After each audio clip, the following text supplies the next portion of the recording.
Must have நம்ம எங்கே use பண்ணணும் அப்படின்னா, நீ கட்டாயம் சாப்பிட்டிருந்திருக்க வேண்டும், அவன் கட்டாயம் போயிருந்திருக்க வேண்டும், அவள் கட்டாயம் விளையாடி இருந்திருக்க வேண்டும் அப்படின்னு நம்ம கட்டாயம் இருந்திருக்க வேண்டும்னு எங்கெல்லாம் நம்ம சென்டென்ஸ் கிரியேட் பண்ணுறோமோ அங்கெல்லாம் நம்ம மஸ்ட் ஹாவ் யூஸ் பண்ணணும்.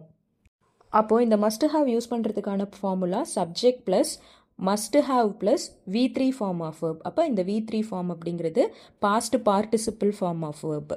இப்போது இந்த சென்டென்ஸ் பாருங்கள். நீ கட்டாயம் சாப்பிட்டு இருந்திருக்க வேண்டும். இது எப்படி இங்கிலீஷில் நம்ம சொல்கிறது? நீ அப்படிங்கிறத நீங்கள் யூ அப்படின்னு இங்கிலீஷில் சொல்லலாம் இல்லையா? அப்புறம் அதுக்கு பக்கத்தில் மஸ்ட் ஹாவ் ஆட் பண்ணிக்கோங்க. You must have. சாப்பிட்றது அப்படிங்கிறத V3 ஃபார்மேட்டில் சொல்லுங்கள். Eaten. You must have eaten. அவன் கட்டாயம் போயிருந்திருக்க வேண்டும். இது எப்படி இங்கிலீஷில் சொல்கிறது? அவன் அப்படிங்கிறத நம்ம ஹீன்னு இங்கிலீஷில் சொல்லலாம். ஹீ கூட நம்ம என்ன ஆட் பண்ணணும்? மஸ்ட் ஹாவ் ஆட் பண்ணணும். அடுத்து V3 verb gone. He must have gone. அடுத்த சென்டென்ஸ் பாருங்கள். அவள் கட்டாயம் விளையாடி இருந்திருக்க வேண்டும். இதை எப்படி நம்ம இங்கிலீஷில் சொல்கிறது? அவள் அப்படிங்கிறத நம்ம இங்கிலீஷில் என்னன்னு சொல்லுவோம்? ஷீ அப்படின்னு சொல்லுவோம்.